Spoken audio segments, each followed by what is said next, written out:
Well, in this video, I will be discussing regarding construction of vector spaces. So, I have already discussed regarding topology, regarding manifolds, and regarding that the manifolds can be characterized using charts, which are nothing but coordinate transformations. Like you can choose the Cartesian coordinates or the polar coordinates whenever in whichever problems you like. So similarly, the charts, actually the Cartesian coordinate is just one chart map, and the polar coordinate is another. So next important constructions for understanding various concepts, various topics in physics, particularly in quantum mechanics, understanding the underlying concept of Hilbert spaces, and in general relativity, underlying concept of the tensor, various notions of tensors, and the entire fact of where does the chart maps reside and everything. We need to understand vector spaces. So vector spaces, for understanding vector spaces, I will take a following route. So let's start here. So first of all, let's define two operations. Let's not think of anything else. Let's define two operations, which are two maps that takes two elements of a set and map them to an element. This property is called closure. They map to the same element. So let's first select something like that. So these are the two maps. They are of this form and they are closed. Now let's define certain properties. So these properties are commutativity, associativity, neutral, and inverse. You can think them in terms of numbers. So you see, commutativity is just the fact that, like, if you have 5 plus 3, you get 8, that is 3 plus 5. So you remove 8, you substitute a plus b equal to b plus a, where each of the elements belong to the set S. So associativity is a plus b plus c equal to a plus b plus c. So this is again also possible. Similarly, neutral element is kind of like, if you have multiplication, 5 into 1 is 5, 5 plus 0 is 5. So 1 and 0 are neutral elements with respect to the operation of addition and multiplication. So these are the definitions, and inverse elements are the elements that can give rise to the neutral elements. So I can do 5 minus 5, that gives me 0, and 5 divided by 5 gives me 1. So these are the properties.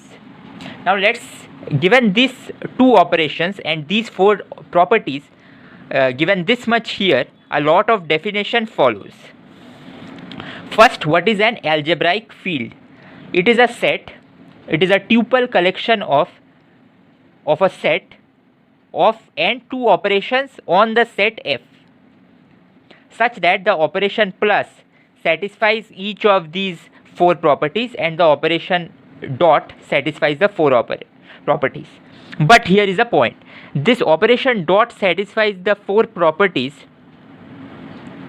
but over all the elements leaving the neutral element of addition. So there is a point, because you can think it in this form. The point is, if you have addition on your real numbers, you can add 5 plus 3 or 5 plus 0, anything. But you see, the existence of inverse, if you have 5, you can have the inverse 1 by 5 and they multiply to give 1, and 1 is the neutral element of the operation of multiplication. But the inverse of 0 will not be defined in the R domain. That's why I need to remove from the set the 0, the neutral element under addition, so as then the set that is left, if it possesses these four properties, then that set is called a field. By definition, we say that the neutral element corresponding to this property is 0 and corresponding to this property is 1. These properties need not be only addition or multiplication. They can be anything, any kind of operation, because here these are just operations. But as it turns out, if you take the real numbers and you take normal addition and multiplication, then you get these all properties for free, and hence the real number is a field. So what is not a field is that it is easy to check that the set of all integers, if you have integers like 1 2 3 4 5, they are not a field. And why is that so is precisely because of the fact that you cannot find the inverse of multiplication. So given 5, 1 by 5 must be the inverse under multiplication. But if you have integers, 1 by 5 doesn't belong to the integer. So given these properties, this is what a field comprises of. Now let's move on to rings. So ring is a bit of a less restriction of a field.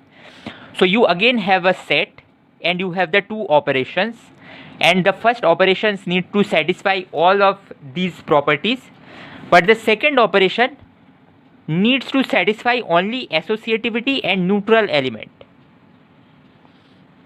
So you see, you have lifted the presence of a inverse element and the presence of this thing of commutativity property. If you have these all the properties, then there is no problem, and hence you can say every field is a ring, but not the other way around. So there are nice examples, like the set of integers is a ring because of the fact that now you don't need to have the inverse element, hence 1 by 5 need not belong to the set. But the integer set is not a field, but it is a ring.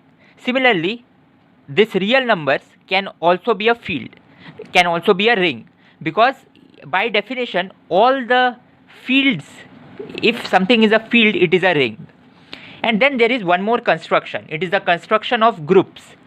Groups has, if you have a set G and if you have plus an operation such that that operation follows closure. Closure means it must map to the elements, it must be associative, and it must have a neutral element and inverse. So the first four operations, but by definition a group only has a single equipped operation, it cannot have two operations in it. So one can clearly see that both fields and rings both are groups with respect to the plus operation, because it satisfies all the 4 points. It's even commutative, and the commutativity of a group, if two group elements commute, that means that we have a abelian group. These are just definitions, and with the definitions of fields, rings, we move to the definition of vector space over a field. So a vector space over a field, it has a field. So a vector space over a field has a field structure underlying it, and it also has another set. So a vector space V over a field F has a field F, where by definition the field has these three things equipped, and then it has additional structure. You see, this plus without a circle and this these operations are different from these operations. Now we will characterize them. So you have a vector, you have a set, you have these two operations over the set, and this addition, this is vector addition here, but this is field addition. They both can be of very different nature. So this addition needs to satisfy all the four properties of commutativity, associativity, neutral, and inverse with respect to the elements of V, because this addition is a map that goes from V cross V to V. And then you have this property here, this diamond thing, this is called a scalar multiplication. So this is an operation that it takes in a field element, here, and a vector element here, and maps it to a vector element. So intuitively we all know that vectors are like, if you have the real plane and this is a vector, suppose 1 0, so 1 1 1, suppose, then you can multiply this thing with 5 to get a scale length of 5 increased, and that remains a vector. This is the scalar multiplication that takes care of that thing. But the field can even be the complex numbers or anything, something completely different. In case of Hilbert spaces, this field is the complex number. So that's the scalar multiplication. Now this addition, vector addition and scalar multiplication needs to satisfy a few properties. That is, so the vector addition itself needs to satisfy these 4 properties, but the vector addition must also be compatible with this scalar multiplication with respect to these 4 properties. This is called the property of associativity. So if you have a vector here, if you multiply it with a number from the underlying field and then you multiply again with another number, it must mean that you multiply first these 2 numbers of the field using the field multiplication and then you multiply using the vector. So it is very easy to see in terms of the real lines. So if you have a vector, you multiply it by 1, it stays the same. Then you multiply it by 5, then you multiply it by 2, it becomes twice of its length. But you could have multiplied it directly by 2 and it would have directly be twice of its length. So this is the property that takes care of that. This is called the associativity under scalar multiplication. Then you have a property of distributive nature. That is, if you add 2 vectors using the vector addition here, if you add them and then you multiply them with a scalar number using this scalar multiplication, it is equal to multiplying the each individual vectors and then adding them. This is also quite intuitively visualized for R3. But these abstract properties of definitions actually define something that is more than that.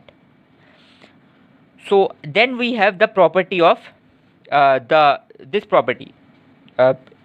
unit scaling by a unit factor. So if 1 is a neutral element under this field map, then you can multiply your vector with 1 under the scalar multiplication. You see, this multiplication, I have crossed it, this multiplication is a field multiplication. It won't make sense to use the same multiplication here because this multiplication takes care of the field elements. So we need the scalar multiplication to give this. So and you have one more property of distributivity of addition. So these properties construct or gives us the construction of vector spaces. Now, given that you have a construction of vector space, you can talk about functions that takes from one vector space to another vector space. So there are special functions such that they preserve the vector transformation properties of these points here. So the vector addition and multiplication by scalar. So you see, given this is a vector space, it has a field that has these guys as its field operation, and this vector space has a field with these as the field operation. I think this is quite clear. So this is a vector space, it has a field f. This is a vector space, it has a field f, and this vector space has operations this, and this vector space has this. So these operations are vector operations. If the function f satisfies this relation here, then f is called linear. So it is like if you rotate your bases, you actually do something of a linear transformation. Because you can rotate your bases and then scale, or you can scale and then rotate. That is the essence of this thing. So then you have this, and if f is bijective, that means f inverse exists. Like in the case of rotations, the inverse exists because you can rotate further or you can rotate backward. Then these two are said to be isomorphic. So these two vector spaces are said to be isomorphic to each other if there is a function f that follows this property here, as well as the function is bijective.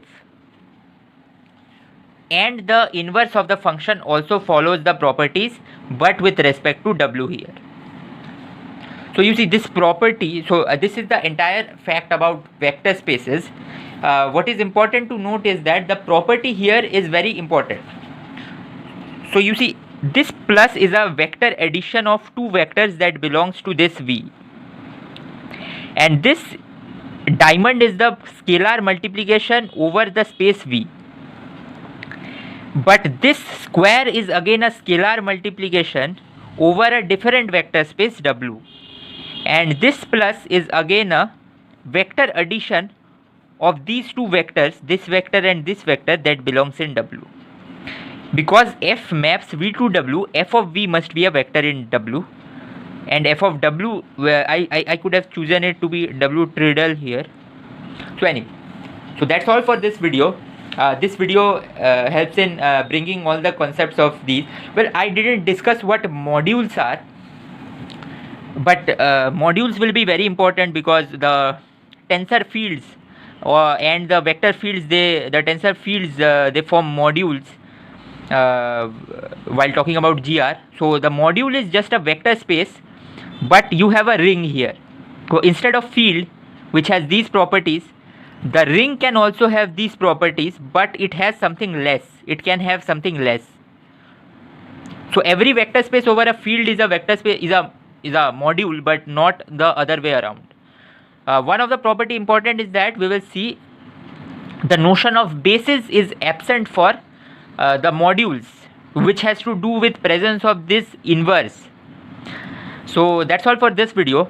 I think it helped in clearing the definitions. So that's all.